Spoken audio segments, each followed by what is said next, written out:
Talk about a must-see. Our top story today, Karoline Leavitt destroys a clueless leftist journalist who didn't know what a criminal is.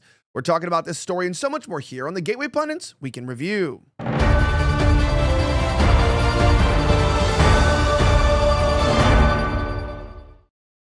My name is Elijah Schaffer, and this is the Week in Review, where we cover the top 5 stories of the last 24 hours. Our top story from Jordan Conradson reports that Karoline Leavitt, the amazing new spokesperson for the White House, destroyed a clueless leftist journalist who doesn't know what a criminal is, then shuts down nasty reporters asking the same questions over and over. Check this out. White House Press Secretary Karoline Leavitt made her career debut in the White House press room Tuesday, and she killed it.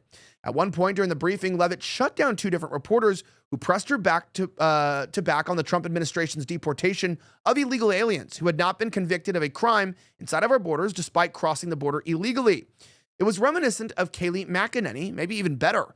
And as the Gateway Pundit reported, several conservative news outlets were represented in the room today, including the Gateway Pundit, One America News Network, Real America's Voice, and Breitbart. Leavitt announced in her opening statement that the Trump White House will speak to all media outlets and personalities, not just the legacy media that's in the room. This White House believes strongly in the First Amendment, Leavitt said. Check out this video that we have of her reacting to this. It's quite interesting, actually. Here she is. Before I take your questions, I would like to point out to all of you once again have access to the most transparent and accessible president in American history. There has never been a president who communicates with the American people and the American press corps as openly and authentically as the 45th and now 47th president of the United States. This past week, President Trump has held multiple news conferences, gaggled on Air Force One multiple times, and sat down for a 2-part interview on Fox News, which aired last week. As Politico summed it up best, Trump is everywhere again. And that's because President Trump has a great story to tell about the legendary American revival that is well underway. And in keeping with this revolutionary media approach that President Trump deployed during the campaign, the Trump White House will speak to all media outlets and personalities, not just the legacy media who are seated in this room.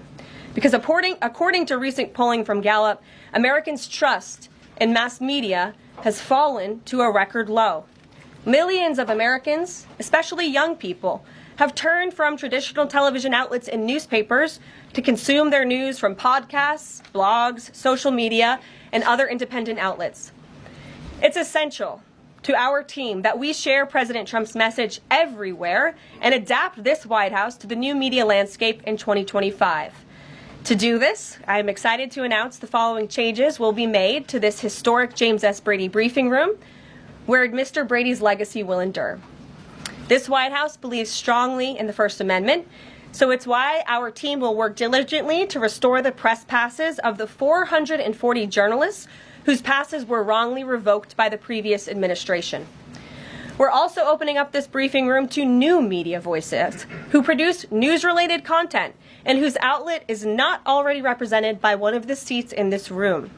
We welcome independent journalists, podcasters, social media influencers, and content creators to apply for credentials to cover this White House. And you can apply now on our new website, whitehouse.gov/new media. Starting today, this seat in the front of the room, which is usually occupied by the press secretary's staff, will be called the new media seat. My team will review the applications and give credentials to new media applicants who meet our criteria and pass United States Secret Service requirements to enter the White House complex. So in light of these announcements, our first questions for today's briefing will go to these new media members whose outlets, despite being some of the most viewed news websites in the country, have not been given seats in this room.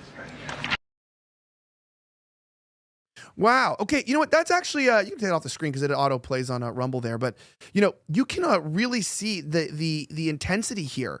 How she absolutely just says the new media is back, right? There's nothing we can really do to stop it. And the press wasn't happy about that, right? They were very upset at her. What do you mean you're going to allow other Americans in who aren't the elitist established class of reporters? Well, then they ended up trying to snap back at her, and she ended up completely destroying them. Check this out. But before we talk about that, I want to remind you about something important. This past year has been one of the hardest in MyPillow's history. Now, it's because of you that we're making it through. Mike Lindell and his employees want to thank you for your continued support by extending their wholesale prices on classic MyPillows. Get the standard classic MyPillows only $14.98. Now, I can't even believe I'm saying that. It's only $14.98 for the most comfortable pillow in America. But it gets even better. Upgrade to a queen-size MyPillow for just $18.98, a king-size only $1 more. Get My Body pillows for $29.98 and use multi-use MyPillows for only $9.98. Go to MyPillow.com, use promo code Elijah or call 1-800-210-8491 and use promo code Elijah to take advantage of these wholesale prices, including the standard MyPillow, originally $49.98. It's now only $14.98. Queens are $18.98, kings only $1 more, but orders over $75 ship absolutely free. Check it out today at MyPillow.com. Promo code Elijah. Get the best sleep. If you've been tossing and turning on your bed, get the pillow that will not let you do anything else but get a good night's rest at MyPillow.com. Check this out. That's what this administration is hard at work at doing. We receive data from DHS and from ICE every single day. From what we hear on the ground, ICE agents are feeling incredibly empowered right now because they actually have a leader in this building who is supporting them in doing their jobs that they were hired to do, which is to detain, arrest, and deport illegal criminals who have invaded our nation's borders over the past 4 years. That's what the president is committed to seeing. Peter. Just following up on that, very quickly, just following up on the question on immigration. First, President Trump, during the course of the campaign in 2024, said the following about illegal immigration. He said, they're going back home where they belong, and we start with the criminals. There are many, many criminals. NBC News has learned that ICE arrested 1,179 undocumented immigrants on Sunday, but nearly half of them, 566 of the migrants, appear to have no prior criminal record besides entering the country illegally. Is the president still focused exclusively, which is a civil crime, it's not criminal? It's a federal crime. So I'm asking, though, he said he was going to focus on those violent offenders first. So is violent offenders no longer the predicate for these people to be deported? The president has said countless times on the campaign trail, I've been with him at the rallies, I know you've been there covering them too, Peter, that he is focused on launching the largest mass deportation operation in American history of illegal criminals. And if you are an individual, a foreign national, who illegally enters the United States of America, you are, by definition, a criminal. And so therefore, you are subject to deportation. I apologize for interrupting. So to be clear, it's not violent criminals do not receive precedence in terms of the deportations taking place. The president has also said two things can be true at the same time. We want to deport illegal criminals, illegal immigrants from this country, but the president has said that, of course, the illegal criminal drug dealers, the rapists, the murderers, the individuals who have committed heinous acts on the interior of our country and who have terrorized law-abiding American citizens, absolutely, those should be the priority of ICE, but that doesn't mean that the other illegal criminals who entered our nation's borders are off the table. Understood. Then let me ask you a separate question about the confusion that still exists across the country right now as it relates to the freeze or the pause as it's described. President Trump, of course, ran one of the key policy items was that he was going to lower prices, lower the cost of everything from groceries, as he often said. But in many of the cases, it would seem that some of these moves could raise prices for real Americans on everything from low-income heating, that program, child care programs. Will nothing that the president's doing here in terms of the freeze in these programs raise prices on ordinary Americans? What particular actions are you referring to that would? I'm referring to LHEAP right now. That's the low-income heating program, for example. We can talk about, there's no clarity, so I could refer to a lot of them. We don't know what they are specifically. Can you tell us that LHEAP is not one of those affected? So you're asking a hypothetical based on programs that you can't even identify. No, I just identified. What I can tell you just to be clear, since you guys haven't identified, let's do it together just for Americans at home. Medicaid, is that affected?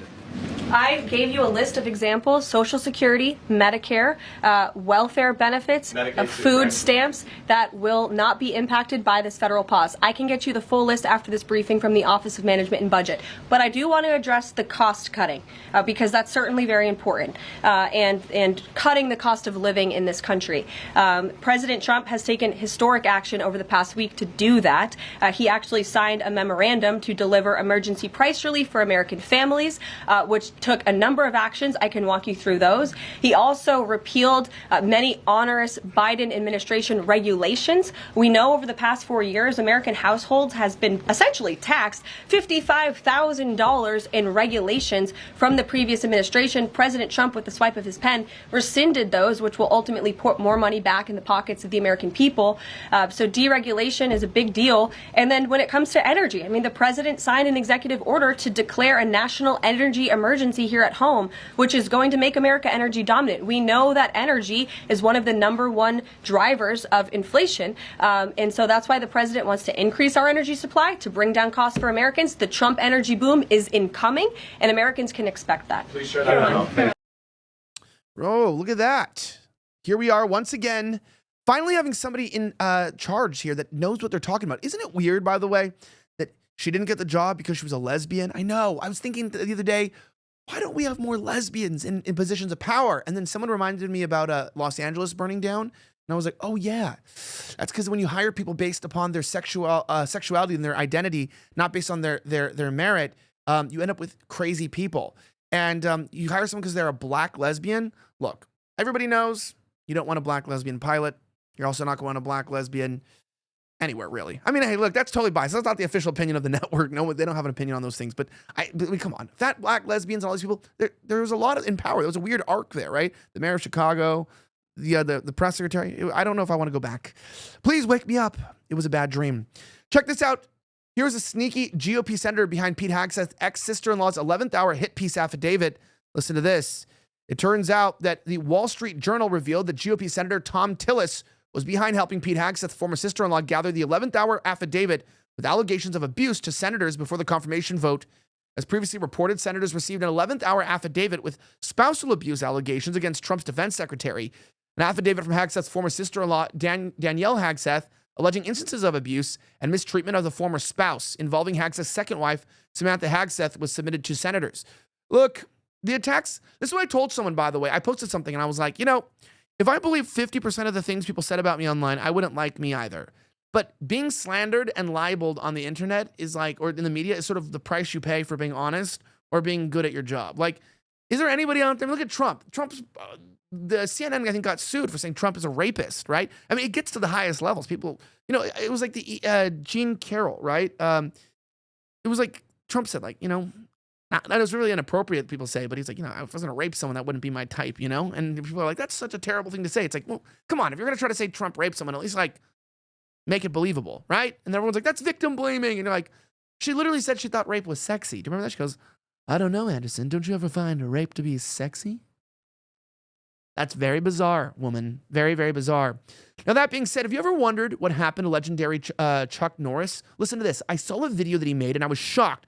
He's in his 80s, and he's still kicking butt and working out and staying active. What's even more shocking is he's stronger, can work out longer, and even has plenty of energy left over for his grandkids. He did this by just making one change. He says that he still feels like he's in his 50s. His wife even started doing this one thing too, and she's never felt better. She says that she feels 10 years younger, her body looks leaner, and she has energy all day. Now, Chuck made a special video that explains everything. Make sure that you watch it today by going to chuckdefense.com/pundit. That's CHUCKDEFENSE.com/PUNDIT, or click the link in the video below. It'll change the way that you think about your health. Once again, that's chuckdefense.com/pundit, chuckdefense.com/pundit, and click on the link in the description below to watch the video now. You won't believe how simple it is. Watch this method by clicking the link in the description box, chuckdefense.com/pundit. If you want that energy back, let's kick some butt like we're freaking Chuck Norris. No, but genuinely, you want to feel 30 years younger, 40 years younger? Go watch that video right now. You're not going to regret it.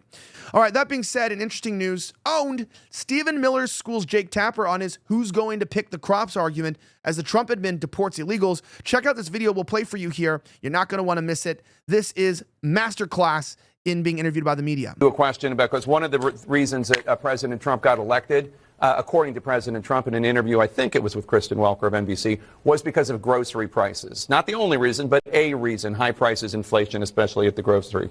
The Department of Agriculture says that between 2020 and 2022, 42% of crop workers were undocumented immigrants. And in many cases, as you know, these migrants do jobs many Americans do not want to do. So how does President Trump make sure that the effort to deport people who are not in this country legally doesn't end up hurting Americans who want safe borders, absolutely, but also don't want to see even more higher prices in groceries? Well, I mean, I'm sure it's not your position, Jake, you're just asking the question, that we should supply America's food with exploitative illegal alien labor. I obviously don't think that's what you're implying. Only 1% of alien workers in the entire country work in agriculture.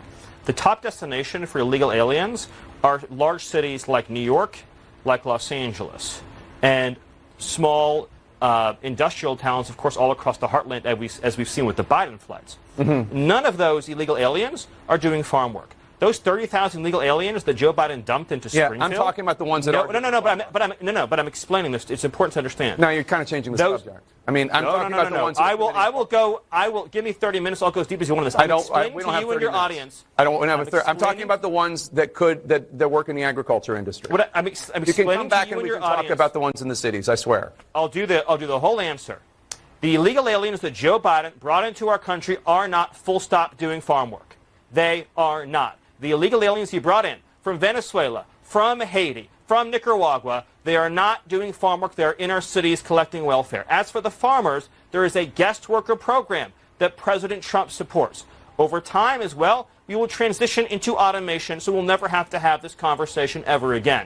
But there's no universe in which this nation is going to allow the previous president to flood our nation with millions and millions of illegal aliens who just get to stay here. And we are especially not going to allow a subset of those illegal aliens to rape and murder our citizens. So we are going to unapologetically enforce our immigration laws, and as I'm sure you will celebrate, we are going to unleash the power and might of the U.S. government to eradicate the presence of transnational threats on our soil. Look, and he got schooled, right? When you talk about that, it's like, listen, you guys are out of touch. You have no idea what the people of America want, what they need, what they desire. And it's about time that you guys actually listen to maybe the people who got elected. I keep thinking about this. They're like, well, Americans don't like illegals getting deported. And then I see on the internet, everyone's like, listen, this is actually good. I can finally go to a taco stand without a line. No, I'm kidding. No one's saying that, but I was. That being said, Justin, Defense Secretary Pete Hegseth immediately revoking disgraced General Mark Milley's security detail and security clearance. You can read the rest of the story there. But in other news, Lindsey Graham says that Trump needs to be investigated for pulling John Bolton's security. It looks like they're even getting more and more angry about this. Check out this video that we have of Trump, first of all, speaking, and then we're going to play the one with Lindsey. Watch. You work for government. We took some off other people, too. But you can't have a security detail for the rest of your life because you work for government. Ask for it to be taken off, sir? Yeah, we'll see what happens. Would you feel partially responsible if something were to happen to, say, Dr. Fauci or John Bolton? No. They all made a lot of money. They can hire their own security, too. All the people you're talking about, they can go out. I can give them some good numbers of very good security people. They can hire their own security. They all made a lot of money. Fauci made a lot of money. They all did. So if they, felt that strongly, I think that certainly I would not take responsibility. You work for government. We took some off other. I feel like the fact that they talk about, Trump, being this bad guy, he's looking out for the rest of the country. And of course, Lindsey Graham, who's not gay, right? Not that there's anything wrong with that. It's 2025. He's not gay, right? He doesn't have a dildo in his bag that he carries around every day. He doesn't have that, but he's not gay. He really loves women. He loves women almost as much as he loves our country. Exactly. Listen. President Trump revoked the security detail of the former Secretary of State serving under him, Mike Pompeo, his former National Security Advisor, John Bolton. Both of them were facing security threats because they were in charge of an operation to take out Soleimani in Iran, an operation carried out under Trump. Right.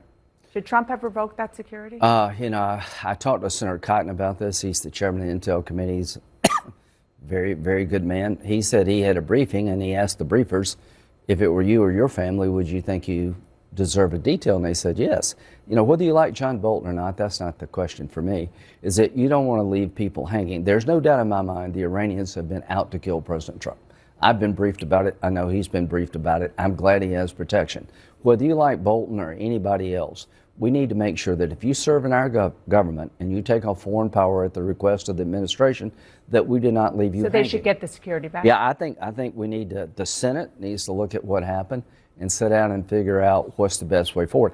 Everybody doesn't deserve a detail all their life. It needs to be as needed. But what Senator Cotton told me, the threats seem to be real against these individuals, and I don't want to leave them hanging. It makes it hard to recruit people in the future. And if something happened to these people, and President Trump needs to think about, getting people to serve in the future, owning that decision. So just to put a finer point on it, it was a mistake. Yeah, if the intel is what Senator Cotton said, I think we should keep the details. Well, Lindsey Graham is not gay. I just want to clarify that for everyone if you didn't hear that in the beginning. What is he talking about investigating Trump? Like, what world do you think you're living in, Lindsey? How about you get investigated for what's in your bag? What are we going to find in there, Lindsey? Is it long? Is it cylindrical? Does it have a vein on it? Exactly. I know it's disgusting, but Lindsey is a gross man. I'm Elijah Schaffer. Thank you for watching another episode of the Gateway Pundits Weekend Review. And if you like these stories, don't forget to sign up for our mug club. Get one of these mugs today at thegatewaypundit.com. They're embossed, they're weighted, and you can help support independent media and journalism. Have a great rest of the week, and may God bless the United States of America. I'm signing out.